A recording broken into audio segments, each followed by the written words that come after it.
bienvenue à Écologe-toi. Vous êtes ici dans la première partie que nous appelons l'espace pédagogique. Ici, nous avons créé des outils pour que les gens comprennent la consommation et les consommations d'énergie et d'eau et comment on pourrait économiser avec des petits équipements. Tester les ampoules, tout ce qui peut tourner autour des énergies. Nous sommes à la disposition de tous les gens qui veulent bien pousser la porte.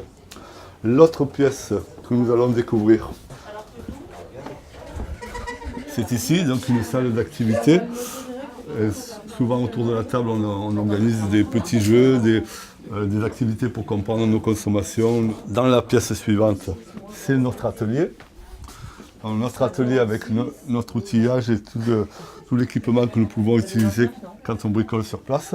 Et dans cette petite armoire, nous avons tout l'outillage que nous prêtons aux personnes qui veulent bricoler chez elles. Donc après démonstration, bien sûr, visseuses, scie sauteuse, perforateur, rabot, etc. Tout ce dont on peut avoir besoin pour améliorer son logement, qu'on n'est pas obligé d'acheter.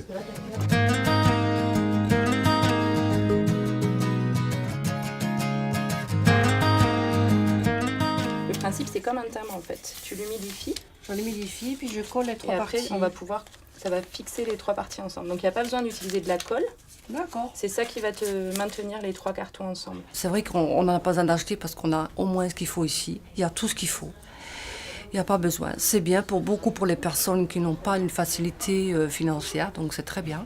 On se tutoie, même si on ne se connaît pas. Ça, c'est beau parce que ça favorise justement une confiance. Ici, je me retrouve un peu comme si j'étais dans une famille, quoi. On oublie un peu les problèmes, on fait pas mal d'ateliers. On est quand même sur des territoires un peu isolés, on est tous avec des petits moyens aussi financiers. Donc l'idée, c'est de pouvoir trouver d'autres manières de fonctionner et de se faire plaisir aussi.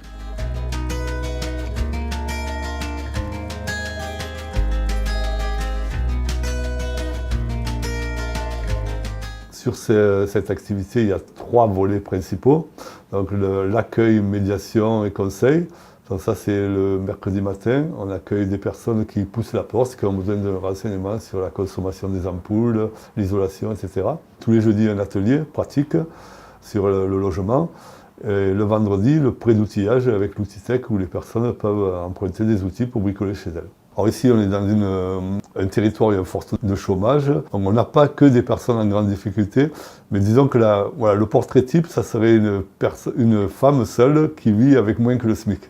Vous imaginez que quand vous avez un revenu du style 450 € par mois, le perforateur à 200 €, vous ne pouvez pas l'acheter. Donc le trou dans le mur en béton, vous ne pouvez pas le faire. Donc nous, on a cette possibilité de lui prêter sa perceuse, de faire son trou. Et des activités comme les nôtres sont des activités gratuites où on demande des participations très faibles quelquefois. L'action a démarré en 2016.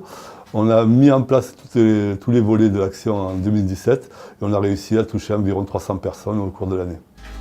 C'est ça. Donc la mèche qui est de 8. Là, on va passer et après, on va installer la cheville. Donc travaille toujours avec des gants chez toi. On peut t'en prêter aussi, te prêter les gants et les lunettes. Ouais.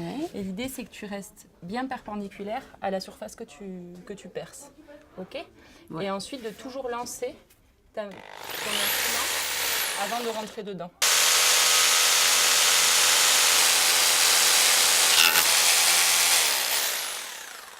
Super.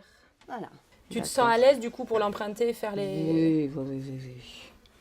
Sans le chercher, on trouve un système d'entraide entre nous aussi, qui s'impose sans que c'était prévu, quoi.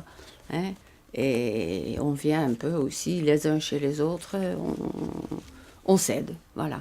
Quand on a commencé à exposer le projet, etc., on a demandé comment le bailleur social pouvait aider, etc. Et on a parlé de ce fonds pour l'innovation sociale. Et donc on a beaucoup travaillé. On a fait plusieurs versions du dossier. On a travaillé avec les responsables du FIS, etc. pour arriver à cette présentation et à obtenir ce financement qui est très important, sans lequel je pense qu'on n'aurait pas pu démarrer à ce niveau-là. On a eu le financement de 50 000 € sur 3 ans. Donc ça nous a permis d'avoir du bon outillage pour prêter, de bien aménager les locaux et aussi de participer au financement de nos salaires.